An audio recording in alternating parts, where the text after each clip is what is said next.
Share ko lang sa inyo to mga master kung paano mag-troubleshoot ng forklift battery charger na to mga master. So itong battery charger na to ay 2 taon na daw tong hindi nagagamit dahil nga sira. So nakatambak lang to mga master.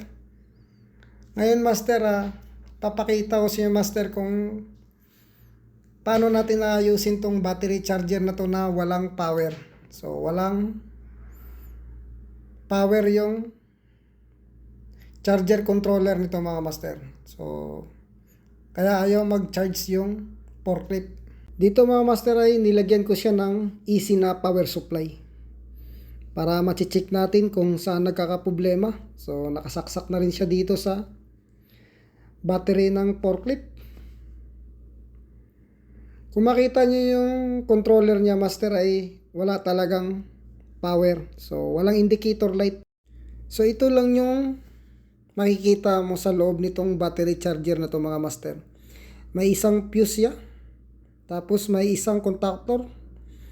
At may overload relay. Tapos may isang charger controller relay siya mga master. So ito lang yung makikita mo dito sa loob niya mga master. Yung terminal na 27 nito master ay battery pala. Nanggagaling sa battery yung supply. Tapos yung number 1 na terminal na yan ay nanggagaling yan sa line 2. Tapos yung output niyan ay 5. Yan yung papunta sa overload relay. Tapos papunta sa contactor para mag-start yung contactor mga master. Number 6 mga master ay nanggagaling yan sa line 1. Dito master ay tinitester ko yung line 1, line 3. Ayan. So may nakukuha tayong 402 volts. Tapos yung susunod natin mga master ay line 1, line 2. Ayan. Yung nakukuha natin master ay 14.3 volts lang mga master. Dito master ay tatanggalin ko tong male connector na to mga master.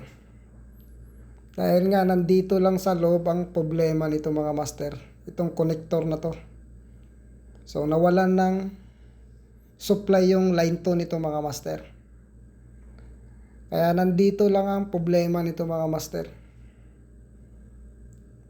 May 2 bolt lang to. So i-loose nyo lang para mahugot nyo tong cover nya.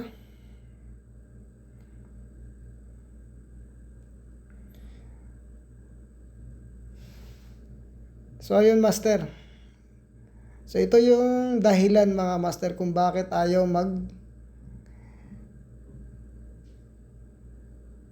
charge yung forklift mga master. Dahil nga nawalan ng line 2 na supply. Kaya ayaw umilaw yung battery controller mga master.